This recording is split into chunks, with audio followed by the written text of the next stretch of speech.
اسرائیل ہی میں آتے رہے تو اب جو ہے اب بھی ظاہر بات ہے کہ اس پر تو ہمارا جسے ہم کہتے ہیں پروپرائٹری شپ رائٹس جو ہیں وہ قائم ہو چکے ہیں. کسی اور جگہ سے تو کوئی نبی آ ہی نہیں سکتا. وہ نبی اللہ نے بھیج دیے بنی اسماعیل میں، اور یہی چیز ان کے لیے جو ہے گمراہی کا اور مایوسی کا اور محرومی کا اور ان کی بد نصیبی کا سب سے بڑا سبب بن گئے. تو لما تکفرون بآیات اللہ وانتم تشہدون، تم خود گواہ ہو، تمہارے دل گواہ ہیں اس بات پر کہ یہ حق ہے.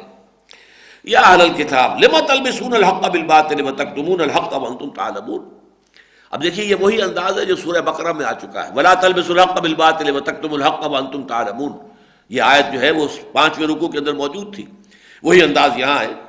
تم کیوں حق کے اوپر باطل کا ملمہ چڑھاتے ہو، جانتے ہو حق اور اس کے اوپر باطل کی جو ہے وہ ملمہ سازی کر رہے ہو.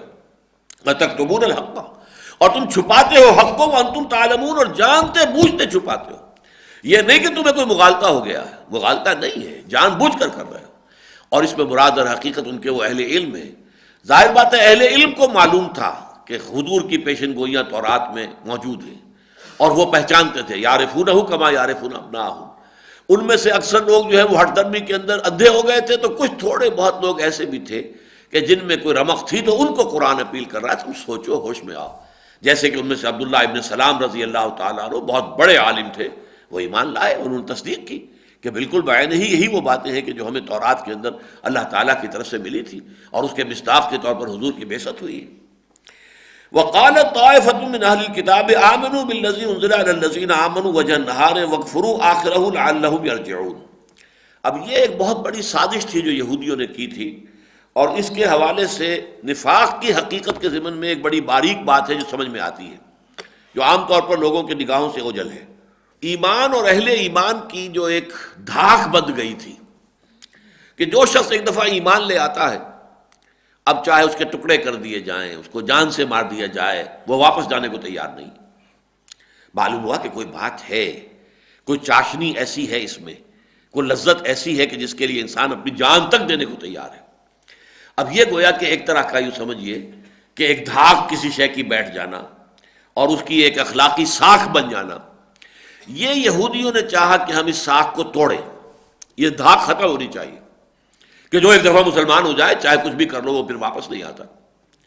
تو انہوں نے سازش کی کہ ایسے کرو، ہم میں سے کچھ لوگ صبح کے وقت ایمان کا اعلان کر دیں گے کہ ہم ایمان لائے محمد پر صلی اللہ علیہ وسلم، اور پھر ہم سارا دن حضور کی صحبت میں گزاریں گے، اور شام کو کہہ دیں کہ بھائی ہم نے تو دور کے ڈھول سہانے تھے، ہم نے سمجھا تھا کہ واقعی کوئی اچھی شخصیت ہے، اونچی شخصیت ہے، ہم نے تو قریب آ کر دیکھ لیا کچھ نہیں ہے، تو بوگس آدمی ہے معاذ اللہ، لہذا انکار کر دو اور واپس چلے جاؤ. تاکہ کچھ نہ کچھ لوگ ضرور سوچنے پر مجبور ہو جائیں گے کہ اچھے بھلے لوگ تھے، بڑے اہتمام کے ساتھ آئے تھے، سارا دن حضور کی صحبت میں رہے ہیں، بھائی کچھ نہ کچھ تو دیکھا ہی ہوگا نا. یہ انسان کی ایک کمزوری ہے کہ وہ کسی بری بات کو قبول کرنے کے لیے ذہن زیادہ آمادہ ہوتا ہے.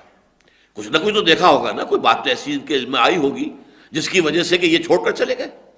لہذا وہ جو ایک اخلاقی ساکھ بیٹھ بن گئی تھی اس کو دھکا پہنچے. یہ ہے وہ در حقیقت سازش جس کا ذکر یہاں ہو رہا ہے. اور اس سے جو حقیقت نفاق کا جو اصل مسئلہ سمجھ میں آتا ہے وہ یہ ہے، یہ لوگ جو ہیں یہ نیتاً منافق تھے ابتدا ہی سے.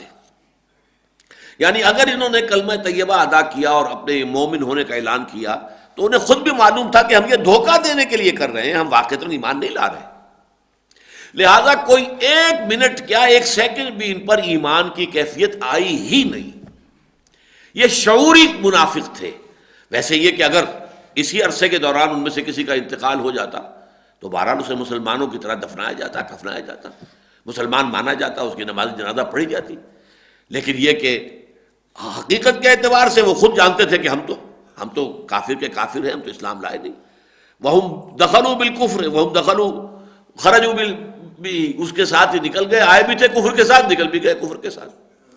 اس کے برعکس معاملہ ایسے لوگوں کا تھا، جو منافقین مدینہ کا جو مین بلک ہے وہ ایسے لوگوں پر مشتمل تھا جو ایمان تو لائے تھے خلوص کے ساتھ، دھوکہ دینے کے لیے نہیں. لیکن اس کے بعد جب انہوں نے دیکھا کہ ایمان تو بڑا سخت مطالبے کر رہا ہے، پیسے لاؤ، جان لے کر میدان میں حاضر ہو جاؤ، یہ بڑی کڑی شرائط ہے، یہ پوری نہیں ہو سکتی. یعنی ان میں جس کو ہم کہتے ہیں ول پاور، قوت ارادی مضبوط نہیں تھی، یا ایمان اتنا گہرا نہیں تھا تو صحیح لیکن گہرا نہیں تھا کہ جس کی بنا پر وہ ہر شے کی قربانی دینے کو تیار ہو جائے. تو پھر وہ رفتہ رفتہ پیچھے قدم ہٹاتے تھے. پہلے کوئی جھوٹے بہانے بنانے شروع کیے، اس سے بچ گئے.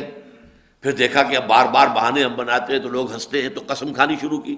خدا کی قسم ایسی بات ہے، آپ خامخواہ سمجھ رہے ہیں، مجھ پر شک کر رہے ہیں، واقعی میری بیوی بڑی شدید بیمار ہے، واقعتاً میرے لیے جانا ممکن نہیں ہے جنگ پر، وغیرہ وغیرہ قسمیں کھانی.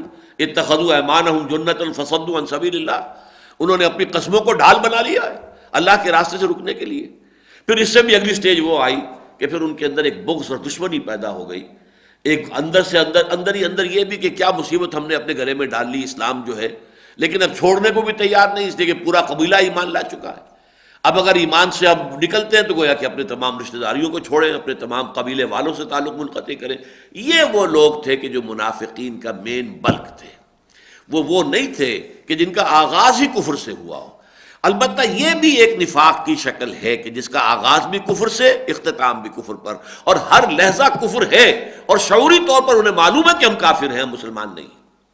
اس کو آج اگر ہم دیکھیں گے تو یہ ایسا ہی ہے کہ جیسے کوئی ہندو جو ہے، اور یہ واقعات آپ نے اخبارات میں پڑھے ہوں گے کہ ہندو جاسوس آتے ہیں، اور وہ ظاہر بات ہے اپنی ختنہ بھی کرا کے آتے ہیں، اور وہ نماز یاد کر کے آتے ہیں، داڑیاں رکھ کر آتے ہیں، اور وہ ہمارے بالکل جو بارڈر کے ولیجز ہیں ان میں آ کر امام مسجد لگ گئے، اور وہاں پہ وہ امامت بھی کر رہے ہیں اور ساتھ ہی جاسوسی کر رہے ہیں. ان کے ہاں وہ آلات موجود ہیں جس کے ذریعے سے وہ نقل و حرکت، ہماری جو بھی فوج کی نقل و حرکت ہے اس کی اطلاع دیتے رہے.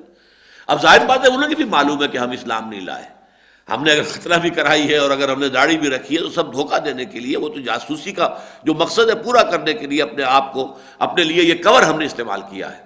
لہذا ان کی مثال اس کی ہوگی جو یہاں پر آ رہی ہے. وَقَالَتْ طَائِفَةٌ مِّنْ أَهْلِ الْكِتَابِ، اور یہ فیصلہ کیا اہل کتاب کے گروہ نے، آمنوا بالذی انزل علی الذین آمنوا وجہ النہار، ایمان لانے کا اعلان کر دو اس شے پر کہ جس پر ایمان لائے ہیں اہل ایمان، جو نازل کیا گیا اہل ایمان پر، یعنی قرآن پر ایمان کا اعلان کر دو وجہ النہار، صبح کے وقت.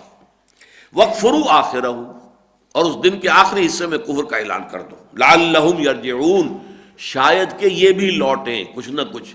اندر جا کر ہم جب باہر آئیں گے ایک دو کو شاید کھینچ کر لے آئیں اپنے ساتھ، کچھ لوگوں کو جو ہے ان کے دلوں میں اپنے لیے نرم گوشہ پیدا کر لے اور پھر وہ بھی ہمارے ساتھ باہر نکل آئیں.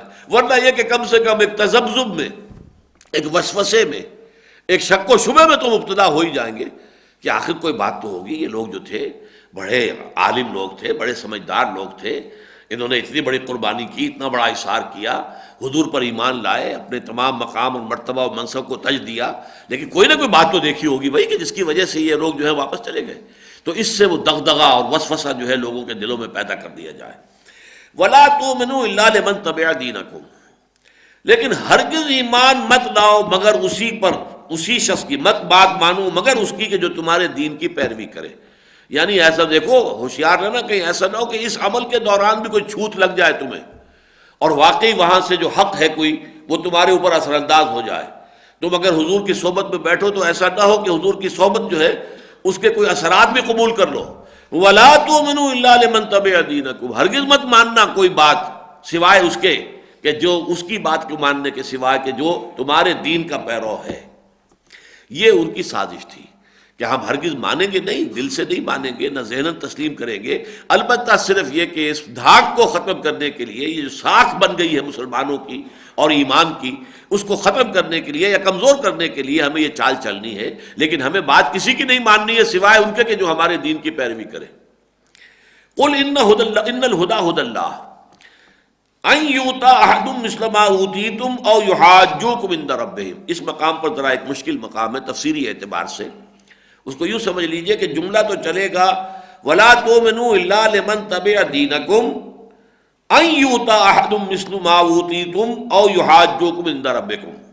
لیکن بیچ میں اللہ تعالیٰ کی طرف سے ان کے اس قول کے اوپر اللہ کی طرف سے تبصرہ بہت سخت ہو گیا ہے. قل ان الہدی ھدی اللہ، اے نبی کہہ دیجئے ہدایت تو اللہ کی ہدایت ہے، تم کو ہدایت کے اجارہ دار نہیں ہو. تم نے جو طے کر لیا ہے کہ مانیں گے صرف اسی کی بات جو ہمارے دین کی پیروی کرے گا، اس کا مطلب ہے تم اجارہ دار بن گئے ہو اللہ کی ہدایت کے.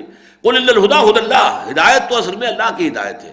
آگے پھر انہی کا قول آ رہا ہے ان یؤتی احد مثل ما اوتیتم، مبادا ایسا ہو کہ تم کسی کو وہ مقام و مرتبہ مل جائے جو تمہیں دیا